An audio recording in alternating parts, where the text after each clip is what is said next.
Hello, and welcome back to Board Game Replay. Now today we're going to be getting into a bit of a campaign progress report for Kingdom Death Monster. Now we decided to do this because this is just such a massive game, we just wanted to cover more of it. And we thought it might be fun to kind of show you the progress with our settlement, how things are going along there, talk about some of the monsters we've been fighting, and overall just kind of share our experience with the game so far. Now if this is the first of our videos you've seen of Kingdom Death Monster, I highly recommend you check out one of the previous videos we did where we kind of go through the introduction to the game and cover our experience with the prologue and just kind of cover the basics. You definitely want to check that out first because it'll make a lot more sense for this video. I'll put a link to that below in the description. Alright, so in our current campaign we are 5 sessions in, and the footage we have for you here today is of that 5th session that we played just a few days ago. Now as a reminder, in a regular session you sit down for a settlement phase, then a hunt phase, and then finally a showdown phase. But this previous session was special in that it was our first encounter with what's called a Nemesis monster. And this monster was called the Butcher. In this current session, we're only going to have a settlement phase, and then basically this Butcher shows up and we go right to the showdown phase. So we won't be hunting this time, but we'll be definitely jumping into a pretty big showdown with the Butcher. All right, the last thing I want to mention is that we're going to be doing our best to avoid any major content or story spoilers throughout this. As we're obviously big fans of this game, if you end up picking this game up for yourself, we definitely want to make sure that you get the full experience with it and we don't take any of that away from you. So, all right, with that being said, we're ready to jump into this. Let's start the settlement phase.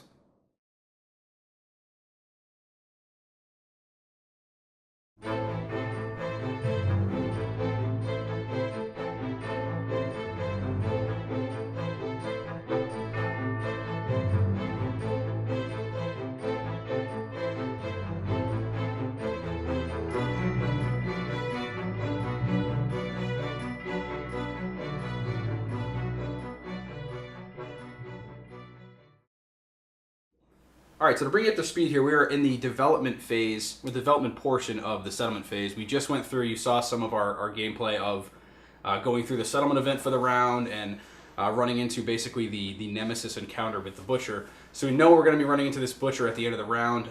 We know he's pretty brutal because we looked at his showdown phase for the event. We know what we're going to be facing. So this is all the stuff we had from, what did we fight last time, a lion? Yeah, we fought another lion. We played it safe, so because we knew the Butcher was coming up, so we went with an easy fight, so we didn't die. Yeah. So as far as the game goes, we are in technically our 5th session of playing, and we're starting this. We had started the settlement phase for that, so now we're going into our essentially Lantern Year 4. We're Lantern Year 4, and we're about to fight our 5th monster. Before we do that, we're going through here, and this is what our civilization has gained up to this point. Yeah. So basically, these are all things that you gain throughout playing the game. Each year, you run this innovate action. And that innovate action lets you get one of these things. They're essentially technologies or languages, ways that you develop your civilization, and they're all drastically change and improve. And in most cases, you end up with multiple choices. Yeah, you draw 2 cards and pick one of them. Yeah, and in these ones down here, these coming from the graves and that, these are actually story events that triggered, and we had to choose 2 different ways. Like, do we want to bury our people or do we want to eat them? Yeah, it was crazy. So far this one you start with, and then we've gotten these 3 innovations. Yep. We decided to skip one for this time, and yeah, those are the 2 from story events. Cool. All right, so let's talk about some of the stuff we're going to be bringing with us. We have a bunch of organs. We have a very high stock of organs, so we figured we're going to use a bunch to get monster grease, which gives +1 evasion, which is really good. That is basically a 10% chance for the monster to miss when attacking. So we're going to get one person that already has a monster grease, so we're going to get 3 of those. This is a placeholder because there's only 3 tokens for monster grease. So up here, another organ we're going to use to get a lucky charm, which gives you basically another +10% chance to crit. You now crit on a 9 and a 10 instead of just a 10, as long as you have 2 blue tokens. And then we're going to finish the rawhide set because we actually have enough to get a full set. Yeah, so Jeremy's character that he's been playing here, this is him in a full set of rawhide armor, and this is the bonus you end up with. It's basically, we decided to allocate some resources to this, even though it was kind of expensive for us to get the rest of the set built.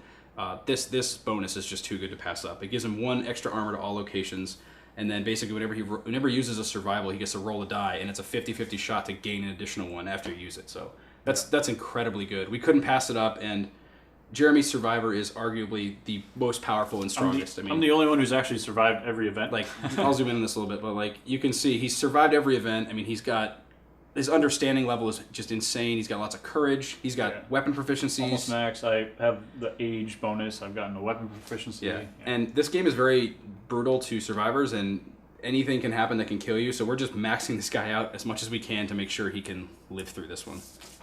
Even if I do die, the gear will still come back and we can use it on someone else. Yeah, so it's a good not point like too, it's yeah. being permanently committed to that character. Yeah. So yeah, we don't want you to die because you have awesome stats. But if you do, whatever, we get to keep most of your gear. So. Yeah, so the last things we have left that we bought from the last round, we actually got a good drop. So this is the only way that you can get the catgut bow. So we decided to go with this. For the last 2 items, we used our last 2 bones to get the people that didn't have range weapons or range weapons. So if they happen to end their turn without being able to get into melee, they can still contribute to damage each round. And then during our Triathlon of death. Yeah, triathlon of death. Awesome. We earned a skull resource, which is another one of the rare drops similar to this one, that it allows you to buy a skull helm. So the skull helm will cost you 2 bone or 1 skull, because we got the skull, we were able to afford this, and that gives you 3 armor to the head location. So good. Yeah, but also, what's the downside of that one? It has fragile, so if you do take a severe injury to the head, it's broken, similarly to the way that Bone weapons. the darts break if they hit a super dense location. Gotcha. All right, so with that, we're going to set up the showdown event, and we're going to go fight the butcher.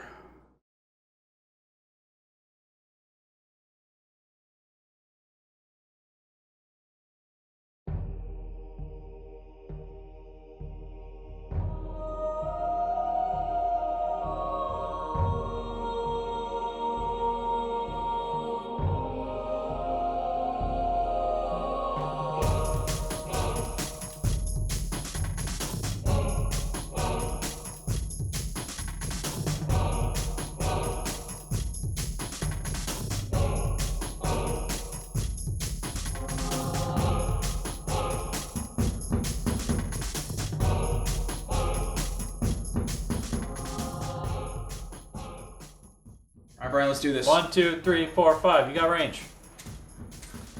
Get him. 6 You or got 2 better? health left. chop, 6 chop. or better. 2 health left. 2 health left. Oh, That's 2 hits. That's 2 hits.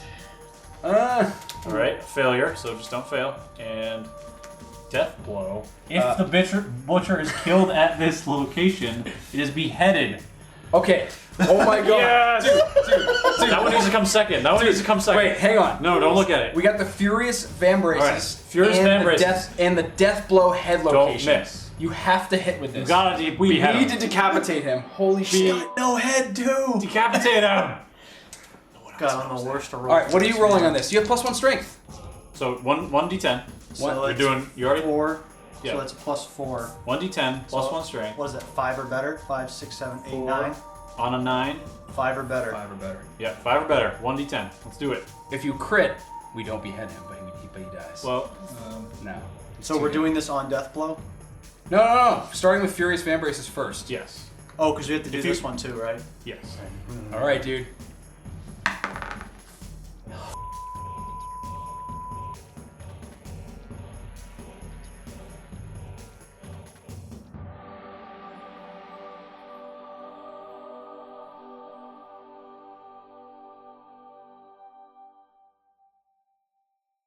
You can still crit. If you crit on this, the excitement if is you back crit, up. if you crit, All right. Dude. Lantern 10. 9. No, you did 9. A 9. And a 9. Oh my No, God. a 9. A 9 or better, dude. You have to roll a 9 right now. I'm Okay. going to I don't jump even off wanna- a I don't branch even if wanna I read it don't. yet. I hope it's so cold out. Oh, please my roll a God. 9. Please roll a 9 or 10.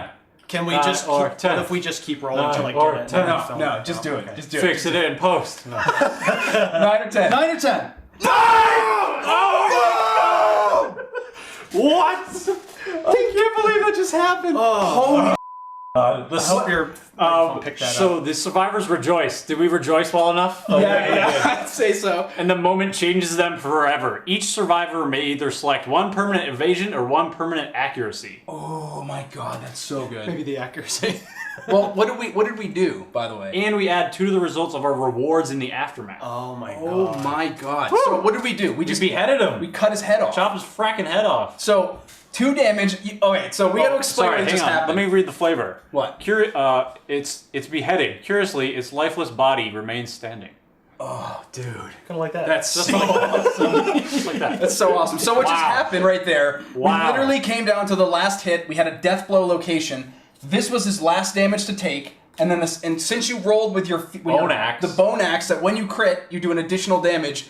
This was his second to last one, and then his last hit to kill. And because he has the lucky charm, which Chris was like, I'm not gonna say oh my god, that I dude. built the characters, but you're welcome. Dude, the last hit location we draw is a death blow, and you crit. Unbelievable. Unbelievable. holy butt. Because that card literally says like, if this card is the death blow.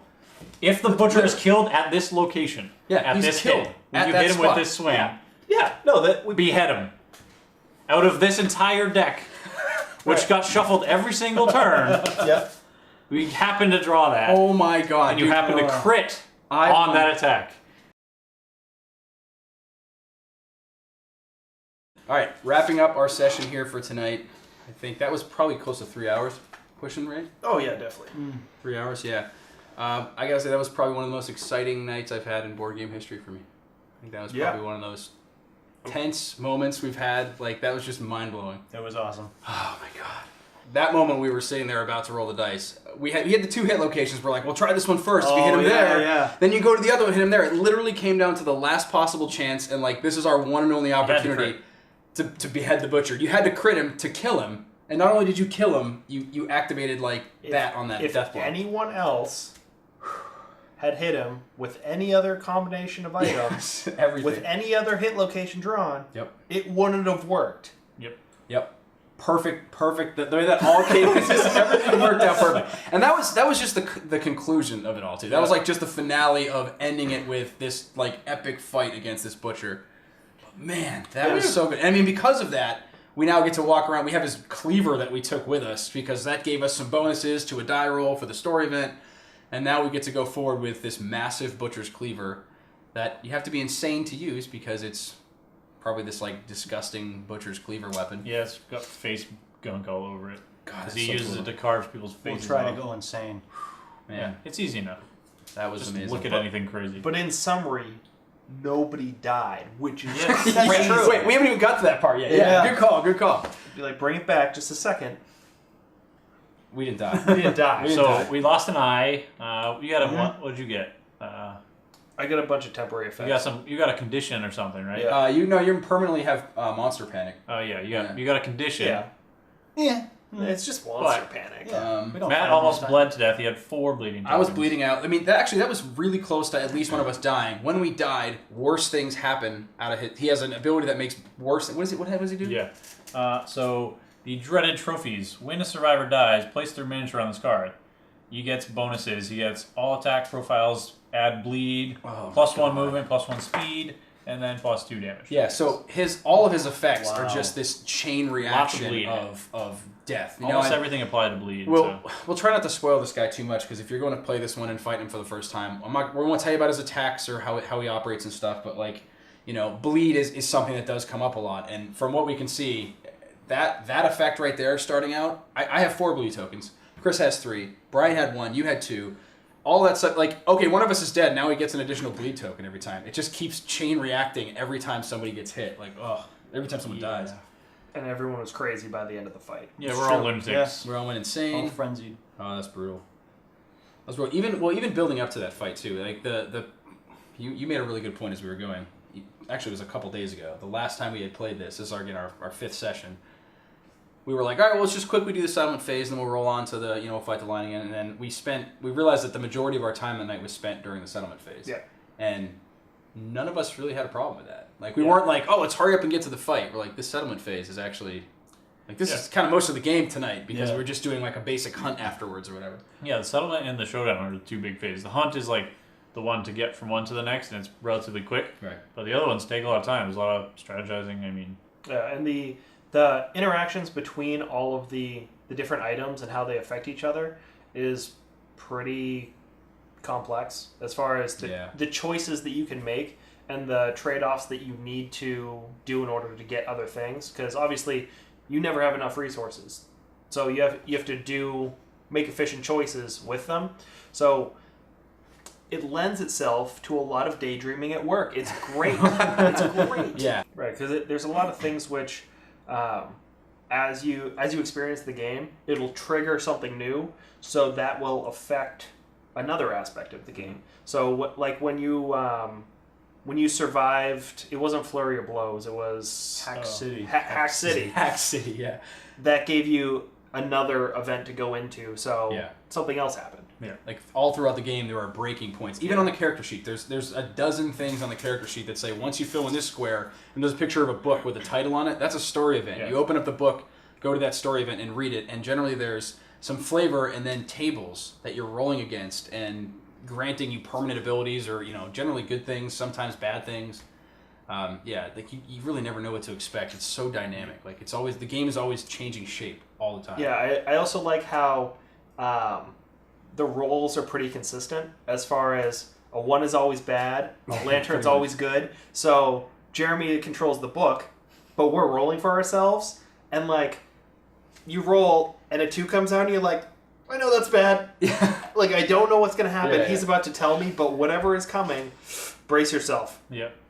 During our previous session, Brian, you had a roll on a table, and it was an interesting one. The one where I killed myself? Yeah, your head trauma, a severe head trauma? Yeah. Yeah, that was a series of events where all of us, I think someone had already died, and Chris's character, Matt, and me were all around the screaming antelope, and Matt ended up having a seizure, severe injury to Chris.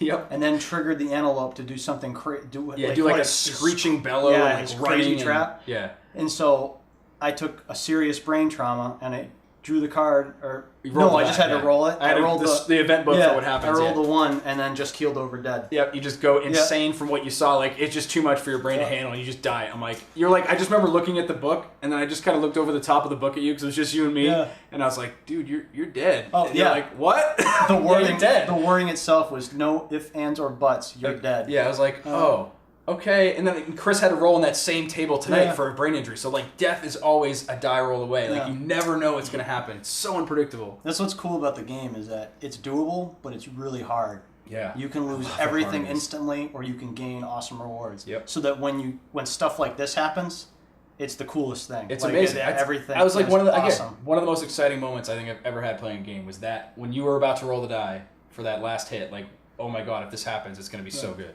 And we didn't even really know what the consequences were. We just knew that we were going to kill him with this, and then something in this magical book was going to trigger that was positive for us. And that's enough to get me totally excited. Yeah, I just read the first line. It said, if the butcher is killed at this location, it's beheaded. And I stopped. I'm like, what? And I literally were like, don't read anymore. Just let's see if we can do this. Like, that got so intense. Yeah. There's one. So a campaign update, we should probably bring that. So the campaign update, the game that Brian was talking about, that was 2 games ago. We fought the Screaming Antelope probably a little bit earlier than we should. Mm-hmm. That antelope was really tough. It was a slog for us. It was just the 3 of us here, but Jeremy wasn't here. But we were playing with 4 survivors. Obviously, you always do that. And at one point, Chris had to get up and go, and he's like, "Dude, we're gonna just lose all 4 of these survivors. This is it's over." Like, he's like, "I gotta go. I got to work. Let me know how it goes." And Chris leaves, and within the next 3 turns, we just totally turn the fight around. I mean, you got your chest kicked in by an antelope pretty hard. I seizured a bunch, knocked you back into his feet, and then he kicked your head off at one point. That was pretty funny. Yep. Killed your guy completely. Brian keels over and dies. And it's just me and Jeremy standing there with no gear left. We're bleeding out to death, and we just managed to crit this antelope in the perfect way and somehow win. So we've had 2 or 3 survivors die so far from our events. And every fight has ended in an exciting manner. Like, every one of them we've had so far has been exciting. Even the last one, we went to, after the Screaming Antelope, we said, well... we had to relax for a minute, because we knew the butcher was coming up. Yeah. So we just went for a level 1 lion to try and recuperate and lick our wounds a little bit, which we did, and probably helped us significantly here. Yeah. Because it was able to let us all keep all our survival, so we were able to use that and not get any more permanent injuries. Yeah, I think that's... After the Screaming Antelope, just as a group, we kind of were like, all right, we need to prepare ourselves. So the last settlement phase before this, we didn't really tech at all. We went straight into stats. So we skipped our innovation. We didn't add on to any of our what do you call them? We didn't build any new buildings. The buildings. Yeah, I was like, I don't know what they call them in this game, but yeah, we didn't get it. We didn't unlock the weapon crafter or anything like that. Yeah, so we went straight into stats because this guy fighting the butcher.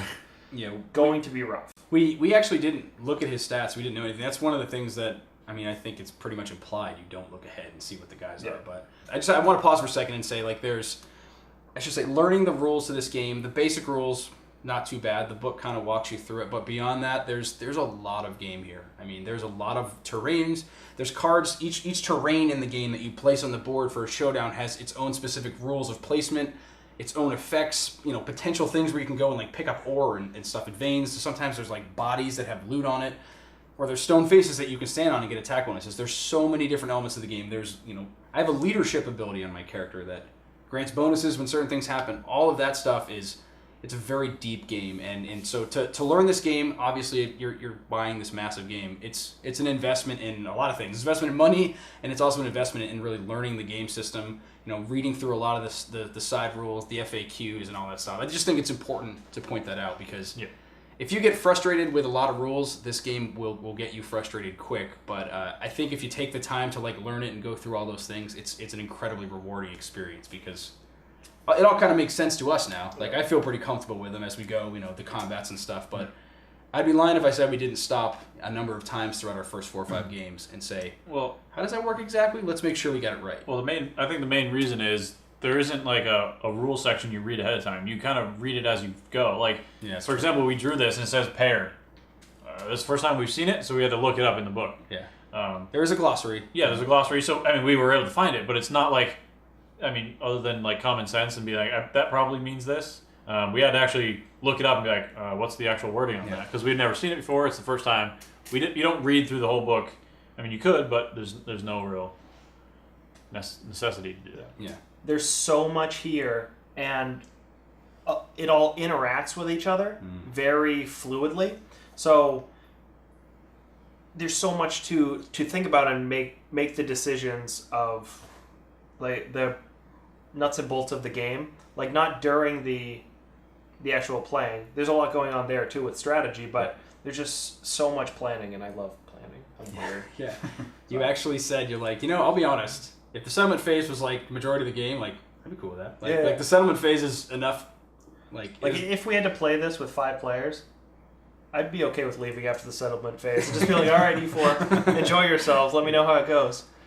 Even that settlement phase was really exciting because we had a particular story event that came up that was really cool. We didn't have any idea it was coming. I mean, the deck for story events is massive. There's a bunch of them in here. We don't know what most of them are. And so every time we go back to that settlement phase, we're flipping a card over, and then we got to deal with some consequence or something cool, or do an event, or some person shows up to offer us something. And as you mentioned earlier, every time something happens, it can chain into something else that happens, throughout that whole thing. So. Which that one in particular did.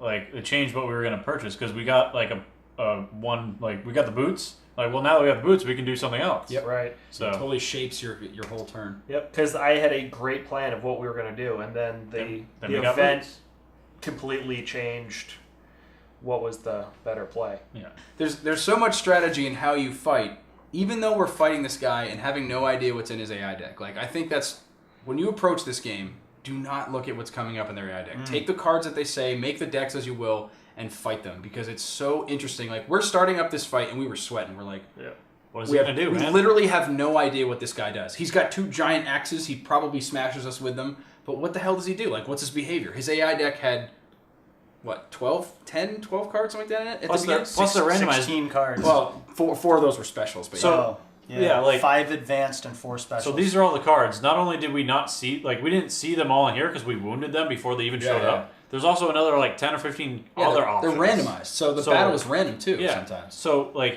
we only saw maybe a quarter of what this guy actually does. So when we go to face him again later, he could have completely different moves and do completely different stuff. Yeah, and he'll be harder because the next time you fight him, he's harder. Yeah, he's and level 2. He's gonna take. Oh my god, it's so. I mean, it's so cool. There's so much strategy about how the way you plan around attacking them, but also there's so many things that can happen that just change the outcome of the fight. You first out of the gate, you break your sword in the guy, and then Brian loses an eyeball, and all these crazy things happen that totally shaped how we then fought. It's so tactical in that regard. You literally just start it up and be like, okay, this is how you play this game. This is how you stay alive, playing to your character's strengths, and then you just see what the game throws at you, and you have to react, and it throws a lot at you. Sure, it's a good thing you got 2 eyeballs. Yeah. I like how you lose 1 accuracy for missing an eyeball. You're still pretty good. Yeah. Depth perception. Yeah. Yeah, you don't need 2 Keep eyeballs. that other eye. Then though, I or got else the we're gonna reward. retire It you. came back. Yeah. Sort of. All right, so I think that'll wrap it up for our 5th session here for our battle with the Butcher. Hopefully that gives you another look at kind of some of the ins and outs of this game and what to expect from it.